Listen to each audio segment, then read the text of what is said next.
রাক্ষসী কারা? মেয়ে ছেলে যারা। আর রাক্ষস কারা? বেটা ছেলে যারা। কিন্তু মাগো, সব মেয়ে ছেলে রাক্ষসী নয়, আর সব বেটা ছেলেও কিন্তু রাক্ষস নয়। তাহলে রাক্ষস বা রাক্ষসী কারা? তাই মহাজন বললেন, কি বললেন? কামে কামনায় দেহ যাদের ভরা, তাকে সর্বক্ষণ রাক্ষস বা রাক্ষসী বলে মণিগণ করেছে বর্ণন। মানব জন্মে দুর্লভে জন্ম প্রথমে হয়। সাধু গুরুর চরণ ধুলি পড়ে যখন আমাদের এই গায়, এই গাতে যখন সাধুগুরুর চরণ ধরে পড়বে, তখনই কিন্তু এই মানব জন্ম দুর্লভ জন্ম, তার আগে নয়। কিন্তু বিশ্বামিত্র মুনি দেখে ওই যে তারকা রাক্ষসী আসে, তাই ভয়ে কাচুমুচু হয়ে নামে লক্ষণকে ডেকে বলছে, লক্ষণ ওই দেখো সেই তারকা রাক্ষসী, এক্ষুনি ওকে করণে ধরো।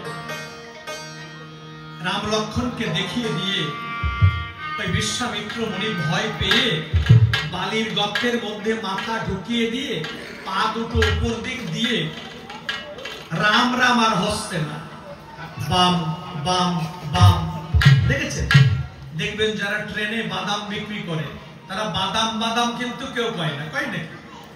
ওই সামনে নিয়ে যায় ঝাঁকা আর বাম বাম বাম এই করে। মুনিবরের সেই দশা হয়েছে, রাম আর হচ্ছে না, বাম বাম হচ্ছে।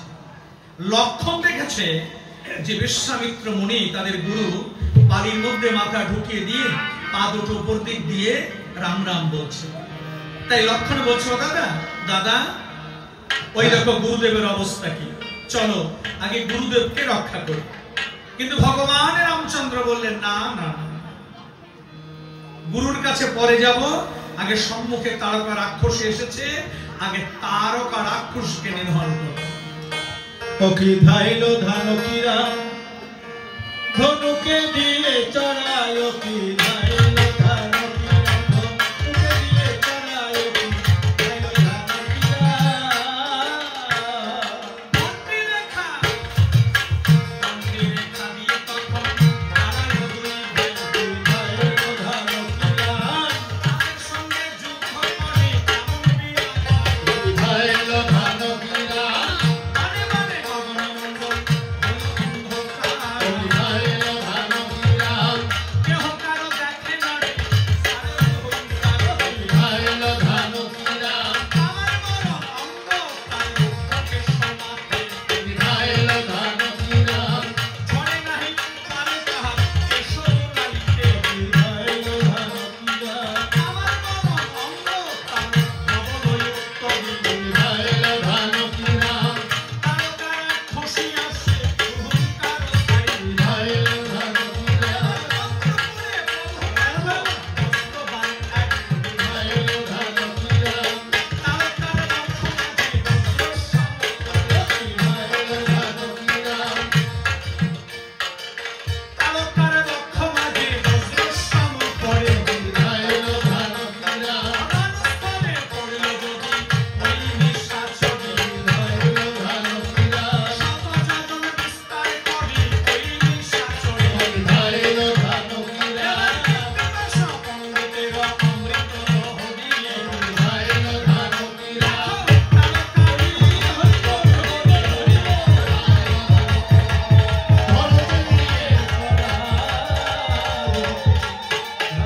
ধাইল ধানকীরা। তারকাকে নিধন করে আনন্দ অন্তরে রাম লক্ষণ দুই ভাই হাসতে হাসতে যাচ্ছে মুনিবরের ধারে। হায় হায় রে, মুনিবরের কাছে গিয়ে দেখতে পায় যে মুনিবরের দশা কি হয়েছে রে ভাই। আমা দেখো মুনিবরের দশা কি।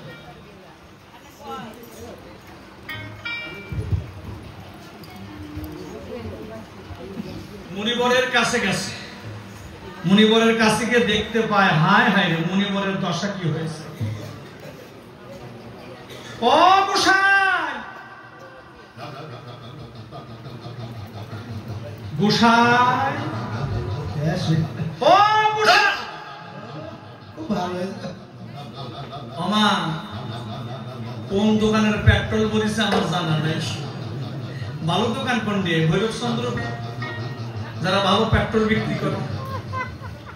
আবার এখন কিছু কিছু ওই আছে, ওই স্যালো মেশিন আছে, পেট্রোল লাগে না, কেরোসিন তেলে চলে। ও গোসাই, ওরে বাবা, আমি রাক্ষসী না, আমি হচ্ছে, আমি তারকা রাক্ষসী। তারকা রাক্ষসী না তো?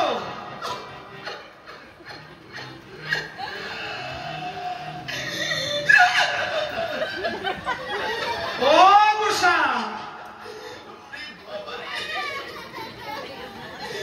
আমি হচ্ছে, ও গোসাই, আমি রাম, আমি রাক্ষসী না তো, আমি রামচন্দ্র। হ্যাঁ হ্যাঁ, বিশ্বাস নাই? আচ্ছা ঠিক আছে। অনেক রাক্ষসী শব্দ ধারণ করে রে বাবা, অনেকে কয় আমি অমুক হই তমুক হই, বিশ্বাস নাই বাবা। না না না, আমি কোনো ছদ্মবেশ ধারণ করিনি, আমি আপনার শিষ্য ছেলে রামচন্দ্র। বাবারে বাবা, বাবা মা মা মা বাবা বাবা মা মা বাবা, ওগের খাওয়া ওগের খাওয়া। না না না, ওই দুধের খা আমারে খাসতে বাবা, আমার গায়ে খালি হাড় দে বাবা, ওদের গায়ে মাংস আছে বাবা রে বাবা, আমাকে ছেড়ে দে বাবা। ঠিক আছে, আমি তো রাক্ষসী না, আপনি আমার গায়ে হাত দিয়ে দেখেন। আমি এ পথে কোনোদিন যাবো না রে বাবা। ঠিক আছে, যাবেন না, ভালো কথা। আপনি গায়ে হাত দেন আমার, এই যে আমি মাথা আগিয়ে দিয়েছি, আমার গায়ে হাত দিয়ে দেখেন, দেখেন ওই দিকে না, আমি তো দেখতেই পাচ্ছি না। এই এই যে সোজাসুজি সোজাসুজি, হ্যাঁ এই সোজাসুজি হাত বাড়ান, হ্যাঁ হাত বাড়ান, আর একটু উঁচু করেন, এই আর একটু উঁচু করেন, ওরে বাবা রে বাবা রে বাবা, এ কত বড় দাঁত রে বাবা রে বাবা। না বাবা বাবা বাবা বাবা বাবা বাবা বাবা, রামচন্দ্র মাথা আগিয়ে দিয়েছে, নাকের পর হাত পড়েছে, আর বিশ্বামিত্র মুনি ভাবছে রাক্ষসীর দাঁতের পর হাত পড়েছে। আচ্ছা অবশ্যই বাবা, এই দিকে কারণ কথা বাবা, এগিয়ে যাও বাবা, এগিয়ে যাও বাবা। না না না, আমি রাক্ষসী না তো। আপনি আপনাদের ঘোমটাটা একটু উঁচু করেন, দেখেন আমি আপনার শিষ্য ছেলে রামচন্দ্র। আপনি একটু উঁচু করেন। রাক্ষসী না? না না, রাক্ষসী না। বাবা তুমি রাক্ষস না? না না, রাক্ষস না, রাক্ষসীও না, আমি আপনার শিষ্য ছেলে রাম। হ্যাঁ রাম। বাবা ভাই খাবি না? না না, আমি রাক্ষস তো নয়। বাবা হ্যাঁ উঁচু করেন, উঁচু করেন। বাবা কি রাক্ষসী রে বাবা। হ্যাঁ উঁচু করেন, এই তো হচ্ছে, উঁচু করেন। এই দেখেন আমি রাম দাঁড়িয়ে আছি, দেখেন। ওই বাবা আর একটু সামান্য একটু উঁচু করতে হবে, দেখেছেন? না না না, হয়েছে হয়েছে, আর এই আরেকবার আরেকবার আরেকবার উঁচু করেন, আরেকবার দেখেন আমি, দেখেছেন? বাবা রাম। হ্যাঁ আমি রাম তো।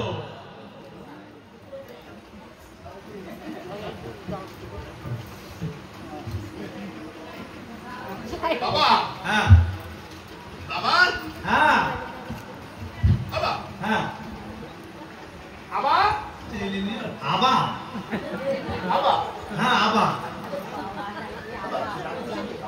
এই তো রাক্ষস, এই যে আমার সামনে, এই যে আমার সামনে। ওরকম ভুললে হবে? আমি তো রাক্ষসী দেখতে পাচ্ছি না বাবা। এই তো আমার সামনে, আপনি সামনে আসেন, এই আমার সামনে আসেন, এই যে ওই দিকে না। কোন দিকে? কোন দিকে রাক্ষসী? এই যে এদিকে। রাক্ষসী কোনে মা? এই তো এদিকে আসুন। রাক্ষসী আছে। এই যে দেখেন, এই যে এই যে নিচে পড়ে আছে। ওরে বাবা রে বাবা, ওরে বাবা, বাবা রে বাবা,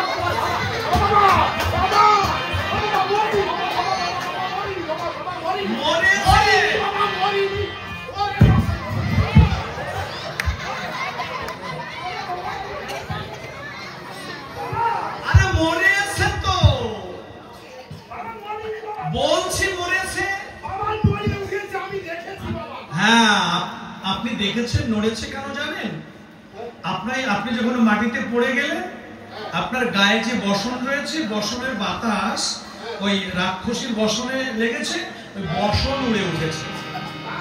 মরে গেছে। আপনি ভালো করে তাকান। হ্যাঁ, মরিয়া একটু করে সব পচে যাবে। ভালো করে দেখেন। কষ্ট হয়ে গেছে? আচ্ছা, আমি ভালো ওষুধ জানি, আমি ওষুধ দেবো, আপনি ভালো করে দেখেন। মরিছে, ওই যে সত্যি মরিছে তো? আরে তাকাবেন তো, আপনি তো আমার মুখের দিকে তাকান। ওই যে।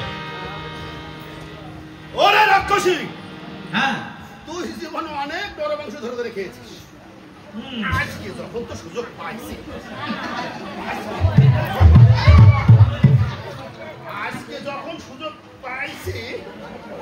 শালা রাক্ষসী, বাইরে গুজে দাও বাবা, গুজিয়ে দাও বাবা, তো থাকবে না। হ্যাঁ বাবা, শালা রাক্ষসী, রাক্ষসী, তুই এই জঙ্গলে অনেক মুনি ঋষিকে ধরে ধরে খেয়েছিস। আজকে যখন সুযোগ পাইছি, হ্যাঁ, তবে আজকে একটা করেই ছাড়ে। তবে তোমাকে একটা কথা বলি বাবা, তোমার কোনো ভয় নেই বাবা, আমি আছি বাবা। আরে সেটা দেখতেই পাচ্ছি, কোনো ভয় নেই। হ্যাঁ, আমি থাকতে তোমার কোনো ভয় নেই। তবে রাক্ষসীকে আজকে আমি ছাড়বো। আচ্ছা দেখান।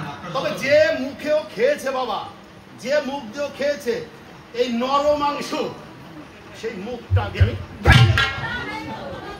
তারপরে যে হাত দিয়ে ধরেছে, ধরে ধরে খাইছে তো, সেই হাত আমি আর এই যে পেটে রাখিছে, এই পেটটার অবস্থায় এমনই করবো জীবনে যা কেউ কোনোদিন করে। কিন্তু আমি হাঁপাই যাচ্ছি, বয়স হয়েছে তো, আমি হাঁপাই যাচ্ছি। এই রাক্ষসী মারতে আমি আমার জীবন বেড়ে যাচ্ছি। বুঝতে পারছি, তবে ছাড়বো না। হ্যাঁ বুঝতে পারছি। তবে এর পেটের অবস্থা এমন করবে, কি করবে জানেন? হ্যাঁ, করো দেখি।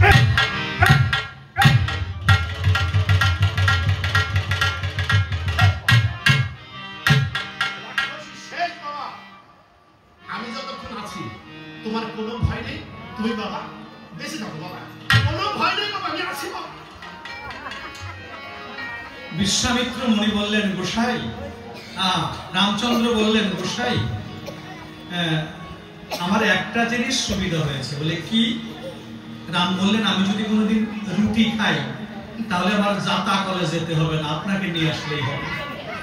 আপনি যেভাবে বললেন। আর ওদিকে লক্ষণ বলছে, গোসাই, আপনার যদি এত বড় ক্ষমতা থাকতো তাহলে অযোধ্যা থেকে আমার পিতার কাছ থেকে আমাদেরকে চেয়ে নিয়ে আসতেন না ওই তারকা রাক্ষসী মারার জন্য। লক্ষণের এই কথা শুনে বিশ্বামিত্র মুনি বড় ব্যথা পেয়েছে মনে। তাই বিশ্বামিত্র মুনি লক্ষণকে অভিশাপ দিয়ে দিলেন, লক্ষণ, তোমার কথায় পেলাম মনস্তাপ, তাই তোমার দিলাম অভিশাপ। তোমার একদিন রাবণের শক্তির ছেলে তোমার জীবন যাবে। এদিকে রামচন্দ্র গোসাইয়ের কাছে এসে ধীরে ধীরে নয়ন বাড়ি ছেড়ে দিয়ে বললেন, গোসাই, অনুজ লক্ষণ নিতান্তই শিশু, ও কিচ্ছু বোঝে না, ওকে আপনি ক্ষমা করে দেন। রামের কথা মতো বিশ্বামিত্র মুনি বললেন, ঠিক আছে বাবা, তুমি যখন এত বিনয় করে বলছো, আমার এক অভিশাপে যেমন লক্ষণের জীবন যাবে, আমি আশীর্বাদ করে দিচ্ছি, আমার আশীর্বাদে লক্ষণ জীবনও ফিরে পাবে। তাই বিশ্বামিত্র মুনি বললেন, চলো রাম লক্ষণ, এবার আমরা যাত্রা করি আমার সেই সিদ্ধি আশ্রম। বেশ, চলো। রাম লক্ষণকে সঙ্গে লইয়ে রাখো, করিল দান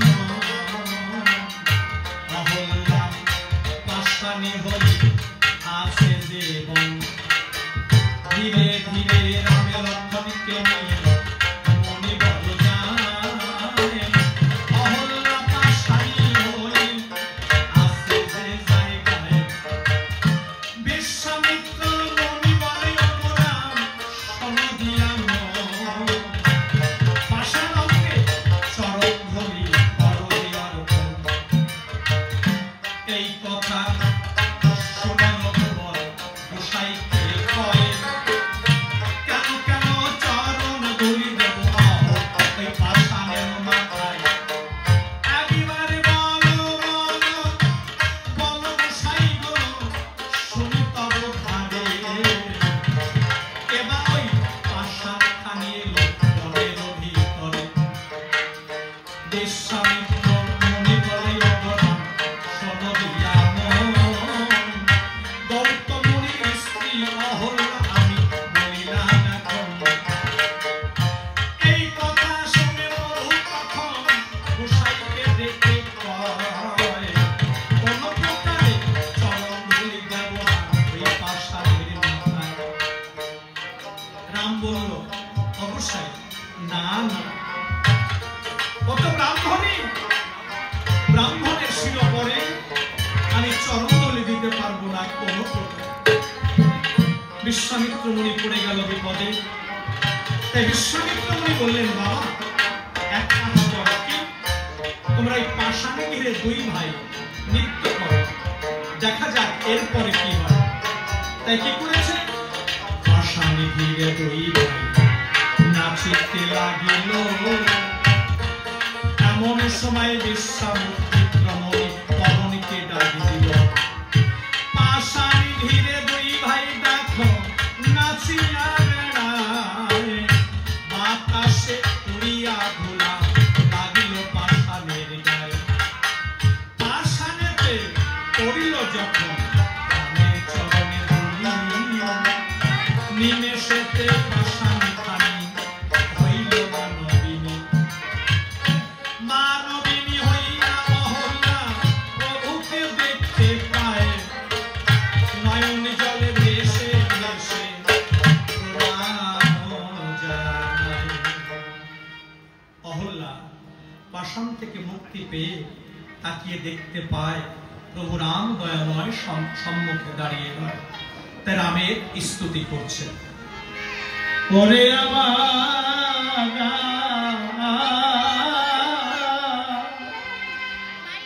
গুণ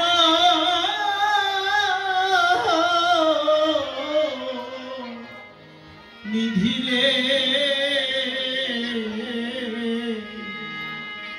হরি গুণ নিধিরে দিও রে আমার রাম গুণ নিধিরে দিও রে আমার রাম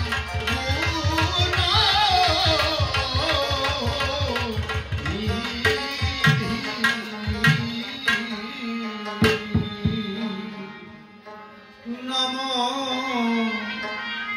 নম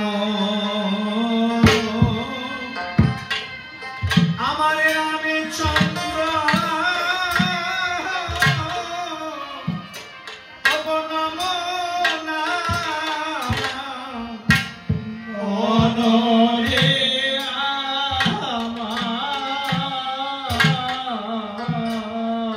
তুমি অনাথের নাথে প্রভু ওরাম ব্রহ্মা সোনা তনরে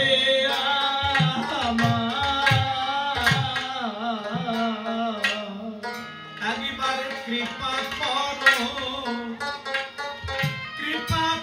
প্রভু একবারে দয়া করো মোরে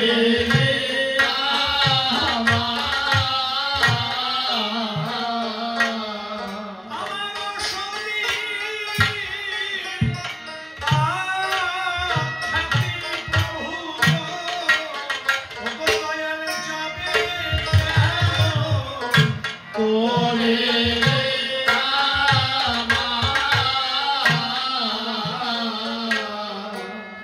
আমি 7,000 বেশ বৎসর প্রভু আমি অন্য নাহি ভাই রে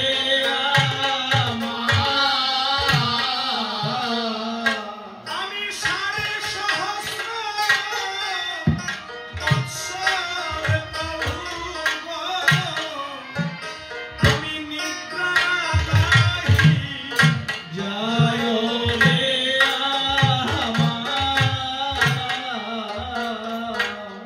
চরণে কান্তে ওরে কাঁদে দেখো গৌতম ভারণী রে আমার প্রভু আমার পরে তুমি হবে জগতের সতী শিরোমণি রে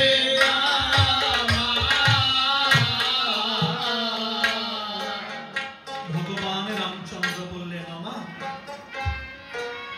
কাঁদিস নে মা আমি তোকে আশীর্বাদ করে যাচ্ছি এই জগৎ মাঝে 5 জন সতী থাকবে তার মধ্যে তুই একজন জামা তুই হাসি মুখে বৈকুণ্ঠে গমন কর তাই প্রভুকে প্রণাম করে দেখো সে ধীরে ধীরে যায় রে ওই বৈকুণ্ঠে গিয়ে অহল্যা দেখো দর্শন দেয় রে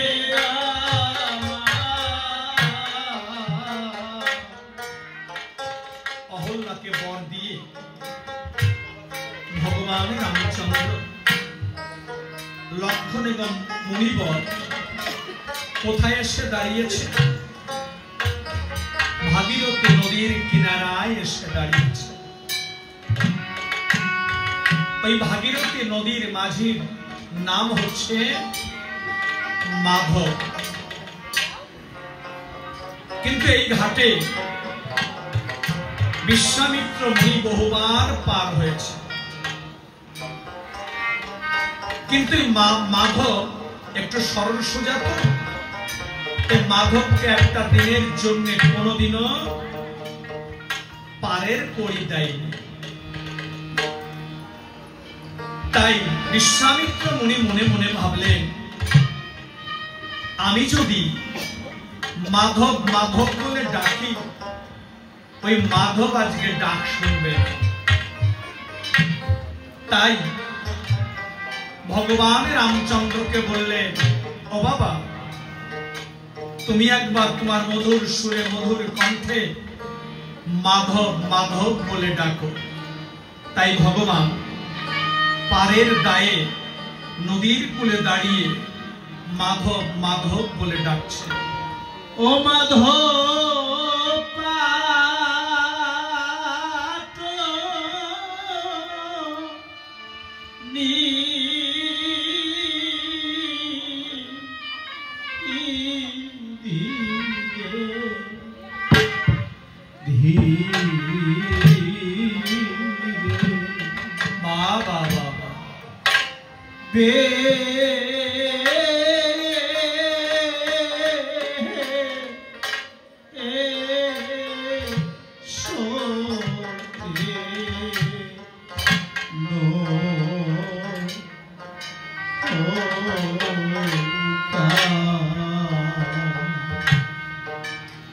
মাধবে মাধব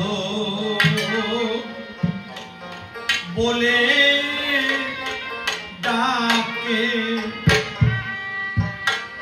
রামে কমল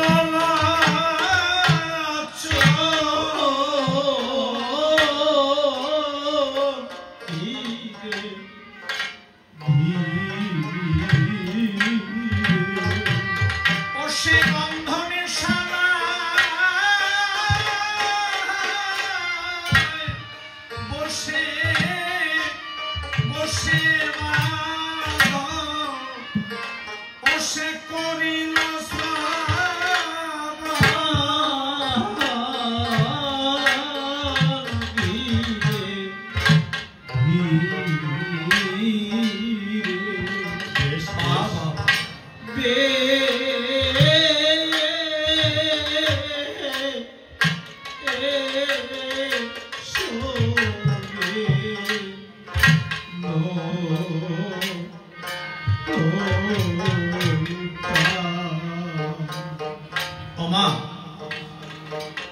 ভগবান রামচন্দ্র যখন মাধব মাধব বলে ডাক দিয়েছে, ওই বোকা মাধব ওই রান্না ঘরে খেতে বসেছে। যখনই অন্ন মাখি মাধব তার বদনে তুলে দিতে গেছে, এমন সময়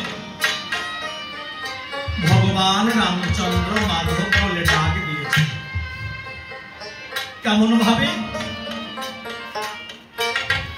ও মাধব,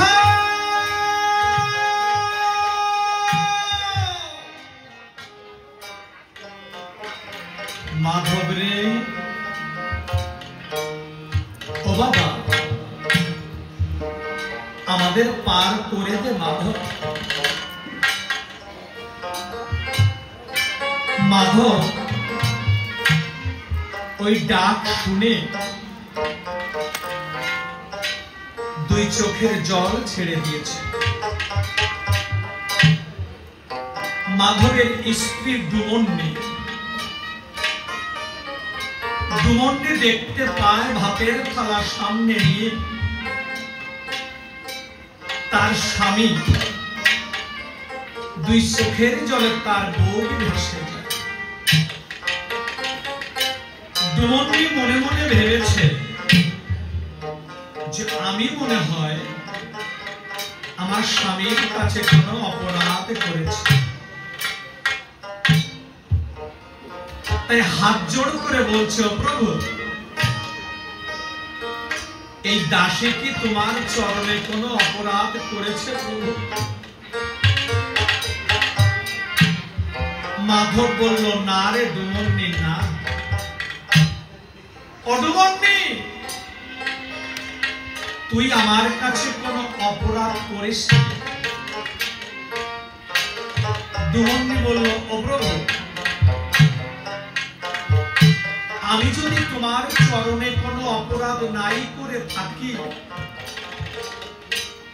তুমি তো খেতে বসে কখনো কাঁদো না, আজকে তোমার চোখে জল কেন? তুমি কাঁদছো কেন? ডুমন্নি যেই বলেছে তুমি কাঁদছো কেন,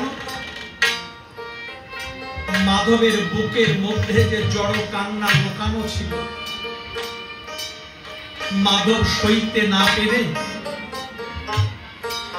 ওই ডুমন্নিকে বক্ষে জড়িয়ে ধরে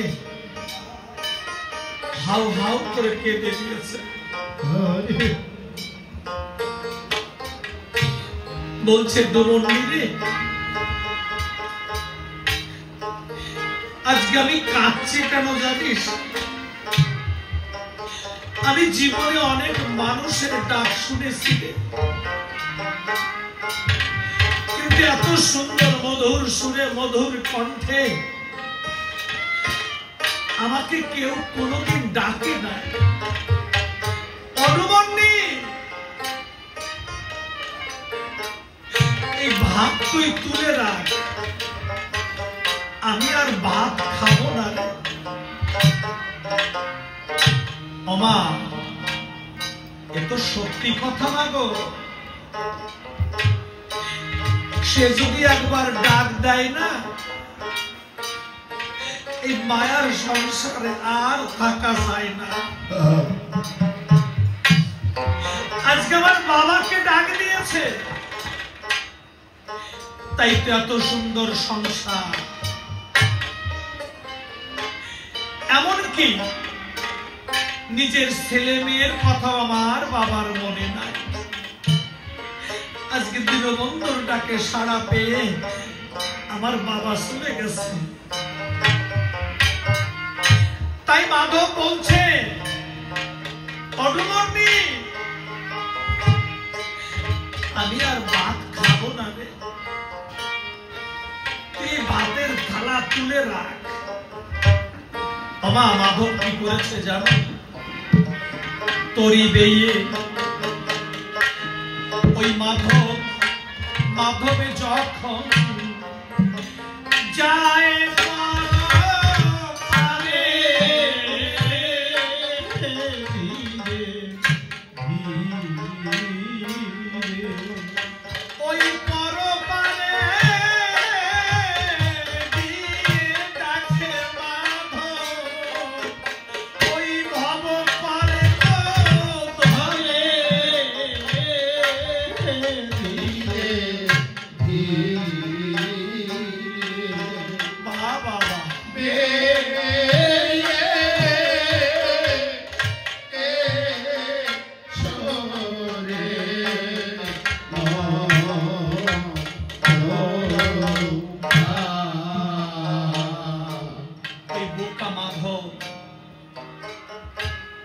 তার ছোট্ট নৌকাটা বাইতে বাইতে বাইতে বাইতে যখন ওপারে গেছে, মাধব তাকে দেখতে পায় ভবপারের কান্ডারি দাঁড়িয়ে আছে নদীর কিনারা।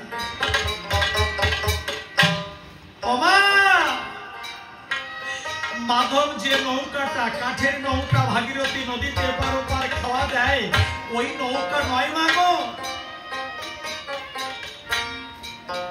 ওই নৌকা বেরিয়ে ওপারে গেলে কখনো দীনবন্ধুর দেখা মেলে না। আজকে মাধবের এই নৌকা, ওই কুল আর এই কুল। যদি কোনো মানুষ এই মায়ার কুল ত্যাগ করে একবার যেতে পারে সাধুর বাজারে, সেই তো আমার গোবিন্দকে দর্শন করতে পারে। আমি পশুপতি পারিনি, ওই মায়ার কুল ত্যাগ করতে পারিনি।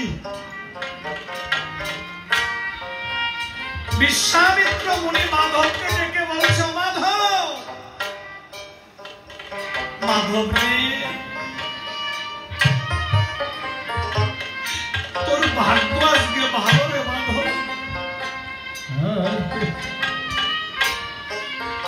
ওই দেখ আজকে ভগবান, আজকে গোলকের ভগবান তোর নৌকায় পার হতে এসেছে। মাধব তো একটু বোকা বোকা, তাই বিশ্বামিত্র মুনিকে বললেন, মুনি ঠাকুর, উনি যে গোলকের ভগবান আমি বুঝবো কেমন করে? বিশ্বামিত্র মুনি বললেন, ওরে বোকা, তুই বুঝবি কেমন করে, শুনবি? মাধব বললেন, বলো মুনিবর। ও বাবা, তোর মনে আছে কি? বিশ্বামিত্র মুনি বললেন, মাধব রে, তোর নদীর বাঁধে একখানা পাষাণ ছিল, তোর মনে আছে? মাধব বলল, হ্যাঁ মুনিবর মনে আছে। যা একবার গিয়ে দেখে ওই ভগবান রামচন্দ্রের চরণ স্পর্শে সেই পাষাণী মানবী আকার ধারণ করে বৈকুণ্ঠে চলে গেছে। কিন্তু বোকা মাধব বলল, মুনিবর না না, আজকে আমি তোমার কোনো কথা শুনব না। তার কারণ কি জানো? আমি যতবার তোমার কথা শুনেছি ততবার আমি ঠকেছি। আজকে আমি তোমার কোনো কথাই শুনব না। মাধব যখনই বলেছে আমি তোমার কোনো কথাই শুনব না, ভগবান রামচন্দ্র। আমার কথা বলুন, যার যার কাজ তাকে তাকে করতে হবে।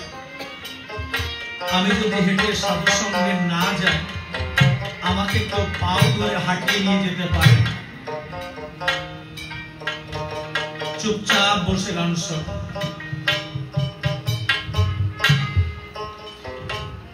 আজকে মাধব একটু বোকা তো,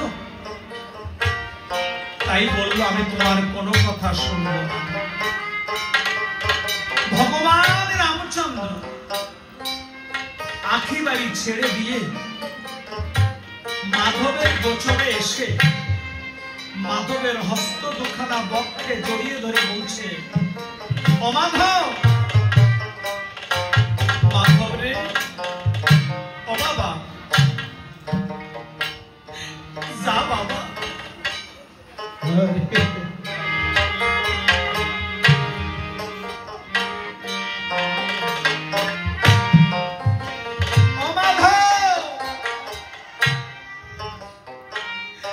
আমি তোকে কথা দিচ্ছি বাবা, তুই যত সময় ভিড়ে না আসবি, আমরা তিনজন এই ঘাটে এক ঠাঁই দাঁড়িয়ে থাকব।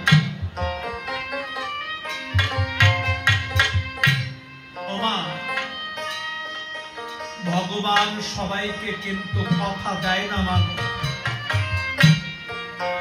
ভগবান তাকেই কথা দেয় যে ভগবানের ভয়। আজকে মাধবকে বলছে, মাধব রে, যা বাবা যা, আমি তোকে কথা দিচ্ছি, তুই যত সময় বেড়ে না আসবি, আমরা তিনজন এই ঘাটে এক ঠাঁই দাঁড়িয়ে থাকব। ওমা, মাধব কি করেছে জানো? তার সেই ছোট্ট নৌকাটা প্রেমের কিনারায় বেঁধে বৈঠাখানা নিয়ে কাঁধে যখন গেছে সে নদীর বাঁধে, মাধব গিয়ে দেখতে পায় যেখানে পাষাণখানি ছিল সেখানে পাষাণখানি নাই। আমার সত্যি কথা তো, আজকের পাষাণ আর কেউ নয় মাগো, আজকের পাষাণ হচ্ছে আমার বাবা। ওই দেখো কত সুন্দর ভাবে বসে আছে। আমার বাবাকে পাষাণ বলছি কেন জানো? ওই পাষাণ যে খাটে ঘুমাতো সে খাটখানা কিন্তু এখন আমার ওই বাবা যে থালায় ভাত খেত সে থালাটা এখনো রয়েছে। আমি পশুপতি যখন নদী পার হয়ে আসি, আমার বাবা যে মাচাতে বসে থাকতো সে মাচাটা কিন্তু এখনো রয়েছে, কিন্তু ফাঁকা রয়েছে। ওই পাষাণ কিন্তু আর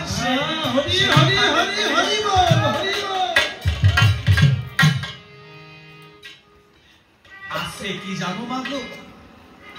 একটা দাগ রয়ে গেছে। দাগ মানে ছবি, আর ওই ছবিটা রেখে যায় কেন? এহ জগতের মাঝে আপনজন বলতে যারা যারা থাকে তাদেরকে কাঁদানোর জন্য, তাদেরকে মনে করিয়ে দেওয়ার জন্য ওই দাগটা রেখে যায়। আর ওই দাগ তাদেরকে বলে দেয়, ওরে আমি তোদের মাঝখানেই ছিলাম, মাঝখানেই আছি, মাঝেই থাকবো, আমাকে ভুলে যাস না। মাধব কি করেছে? কাঁদতে কাঁদতে নদীর কিনারায় এসেছে। নদীর কিনারায় এসে বিশ্বামিত্র মুনিকে ডেকে বলছে, অমনি আমি ভেবেছিলাম আমি তোমাদের সবাইকে পার করে দেব, কিন্তু না, শুধু আজকে নয়, আমি তোমাদের কোনোদিনও পার করে দেব না। বিশ্বামিত্র মুনি বললেন, অমাধব, তুই তো এই কথা কোনোদিন বলিসনি যে পার করে দেব না, তাহলে কি রাম লক্ষ্মণকে নিয়ে আমি অন্য ঘাটে চলে যাব? মাধব মুনিবরের চরণ দুখানা জড়িয়ে ধরে বলছে, আমি জানি না মুনিবর, আমি জানি না, আমি শুধু এইটুকু বলতে পারি, তোমরা কার নৌকায় কোন ঘাটে গিয়ে পার হবে আমি তোমাদের কিছু বলে দিতে পারবো না।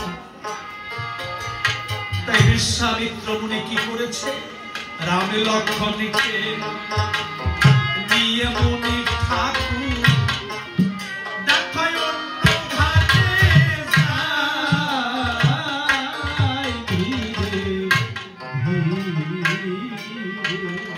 ওদিকে নদীর কূলে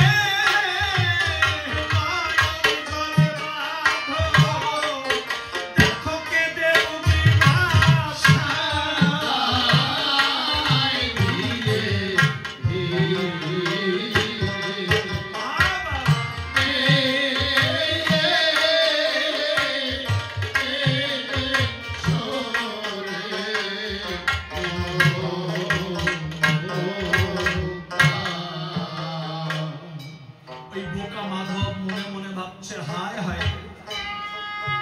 আমি কি করলাম?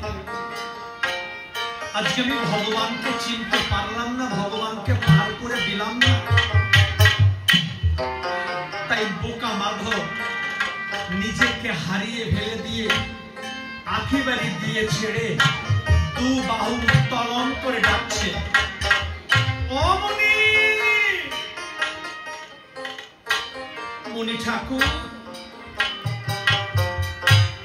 আমি তোমাদের পার করে দিতে পারি, তবে আমার একটা শর্ত আছে।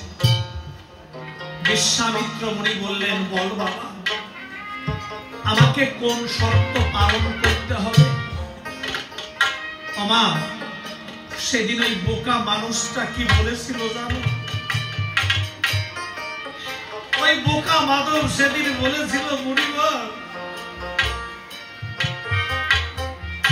তুমি একা গিয়ে নৌকায় বসবে, আর ওই যে ছোট্ট ছোট্ট দুটো বালক,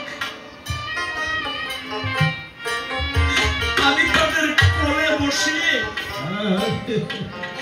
আর তাদের চরণ তখন আমি নৌকার বাইরে ঝুলিয়ে রাখবো।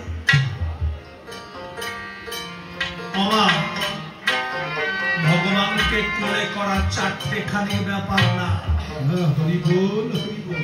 দৈবকীর গর্ভে কৃষ্ণের জন্ম হয়েছিল, একথা সত্য, কিন্তু দৈবকে কিন্তু কোলে করতে পারে নাই, বলো, দুগ্ধ সুধা পান করাতে পারে নাই। বুকের দুগ্ধ সুধা পান করিয়েছিল মা যশোদা।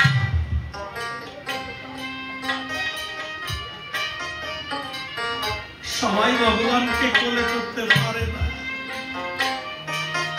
আমার রাম লক্ষ্মণকে কোলে করে আজকে ওই বোকা মাধব কি করছে, কোলেতে বসায়ে মাধবে মাধবে কে সরল বাহিরে রাখিল,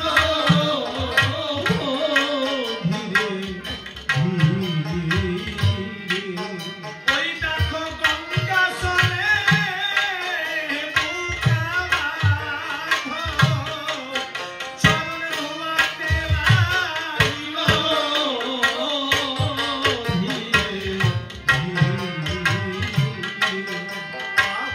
হে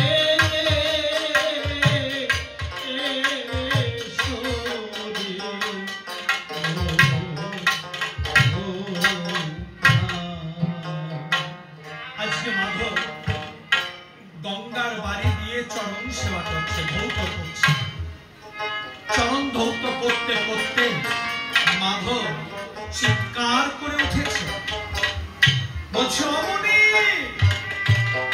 হায় হায়, একবার ভালো করে তাকিয়ে দেখো, তোমার রামকে কুমিরে খেতে এসেছে। বিশ্বামিত্র মুনি বললেন, ওরে বোকা, এই জন্যই তো গ্রামের সবাই তোকে বোকা মাধব বলে ডাকে। ওমা, বেশি চালাক হলে ভগবানের দেখা পাওয়া যায় না। দেখবেন ওই বোকা যারা, সরল সোজা যারা, তারাই তো ভগবানের কৃপা পায়, তাদের তো ভাগ্যে গুরু কৃপা হয়। বিশ্বামিত্র মুনি বললেন, ও মাধব, ও বাবা, ও কুমির না বাবা, ও কুমির না, তাহলে কে? হচ্ছে মকর বাহিনী গঙ্গা দেবী। আমি রামে দেখলাম, গঙ্গা দেখলাম মুনি গো, আমি এখনই যদি মরি,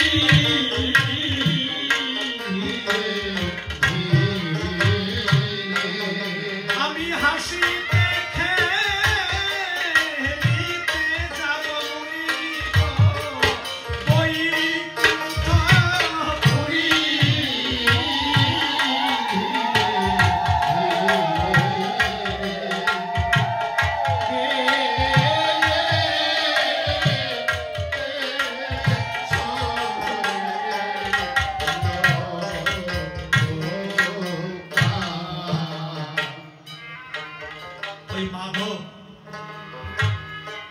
তার ছোট্ট নৌকাটা বাইতে বাইতে বাইতে বাইতে যখন নদীর মাঝখানে গেছে,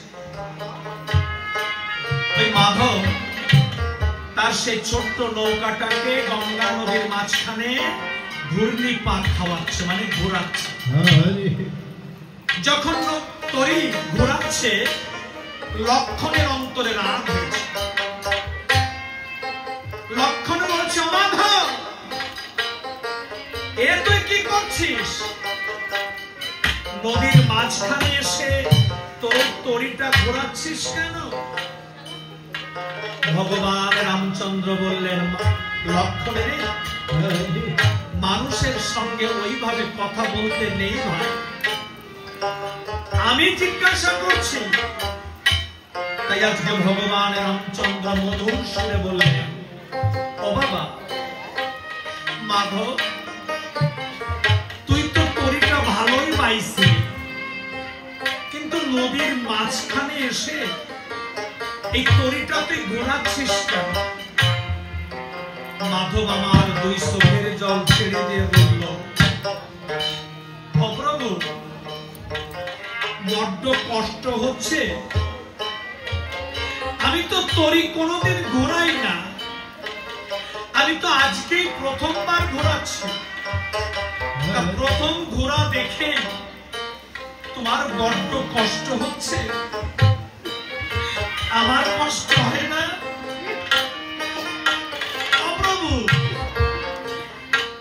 আমি বোকা বলে আমি কষ্ট বুঝি না? তুমি আমাকে কতবার এই জগতে এনেছো, আর কতবার তুমি নিয়ে গেছো, আমার কি কখনো কষ্ট হয় না? আমার কি কখনো কষ্ট হয় না?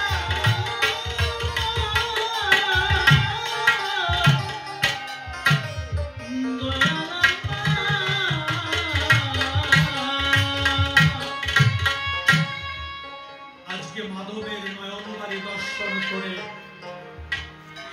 ভগবান রামচন্দ্র মাধবকে বক্ষে জড়িয়ে ধরে বললেন, মাধব রে, ও বাবা, আমি তোকে কথা দিচ্ছি বাবা, আমি আর কোনদিন তোকে ঘোরাবো না, তুই নৌকাটা সোজা করে না। ওই বোকা মাধব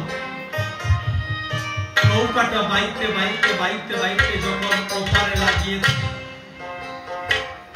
বিশ্বামিত্র মুনি নেমে হাঁটা দিয়েছে।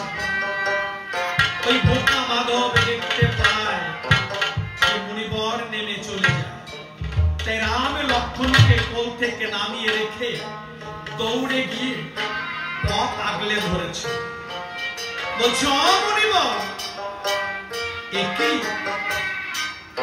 তোমাদের কত কষ্ট করে আমি পার করে দিলাম, আর কড়ি না দিয়ে তুমি চলে যাচ্ছ, আমাকে কড়ি দিয়ে যাও। বিশ্বামিত্র মুনি বলেছিল, মাধবরে, ও বাবা, আমি তো তোর নৌকায় এর আগে বহুবার পার হয়েছি, আর তাছাড়া আজকে তো আমার কাছে কোনো পয়সা নেই। ওই কথা শুনে মাধব বলছে, আমি জানি মুনিবর, আমি জানি আমাকে তোমরা পয়সা দেবে কেন, আমি যে গরিব মানুষ।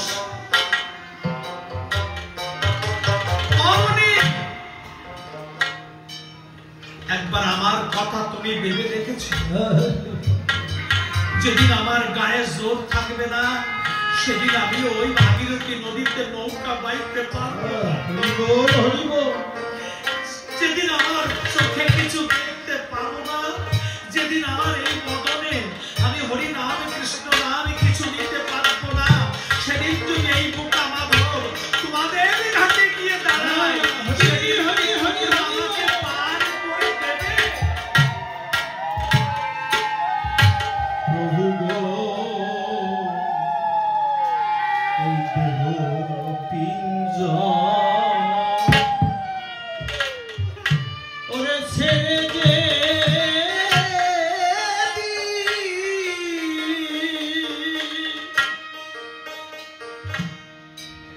ও দয়া উড়ে যাবে প্রাণ পাখি রে,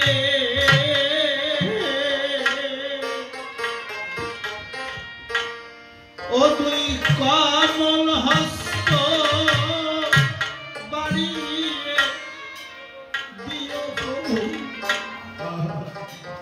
তুই কমল হস্ত বাড়িয়ে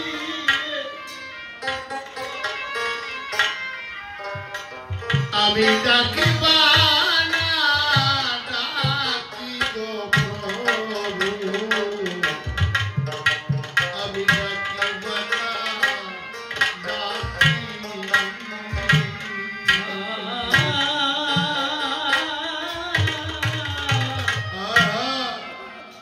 এই দেহ পিঞ্জর ওরে ছেড়ে যেতি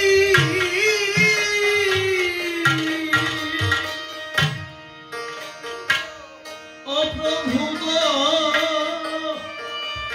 উড়ে যাবে প্রাণ পাখি রে,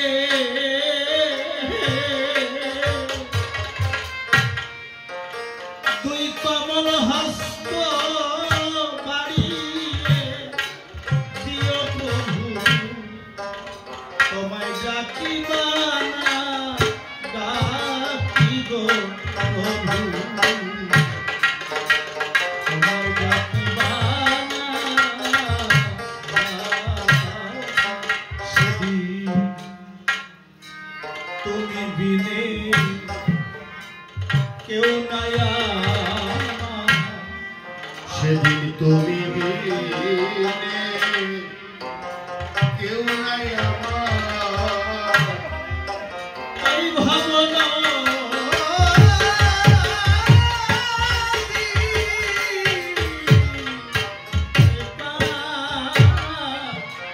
পার করিতে, সেদিন তুমি দিনে কেউ নাই আমার,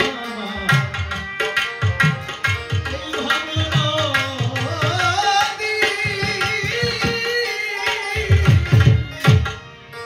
পার করিতে,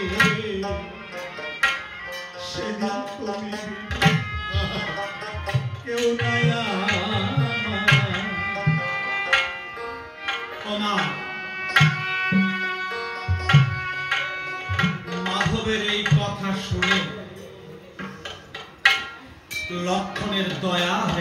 চরণে।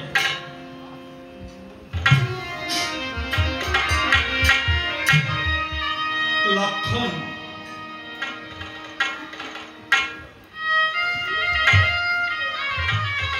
দাদা রামকে ডেকে বলছে, ও দাদা, দাদা, আমার মন বলছে,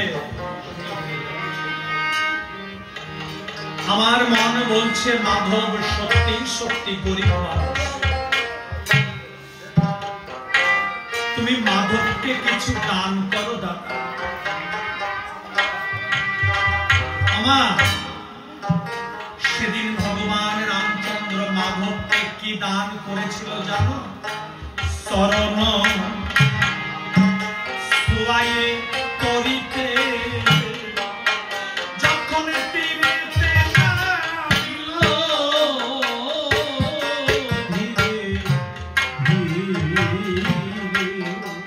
দেখো চরণ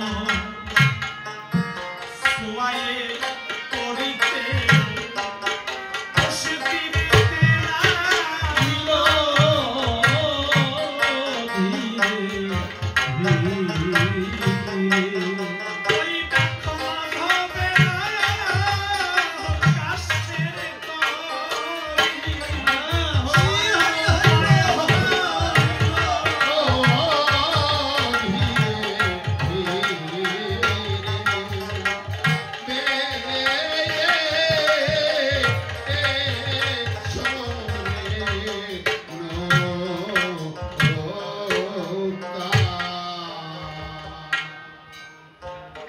মাধব আমার পিছন দিকে তাকিয়ে দেখতে পায়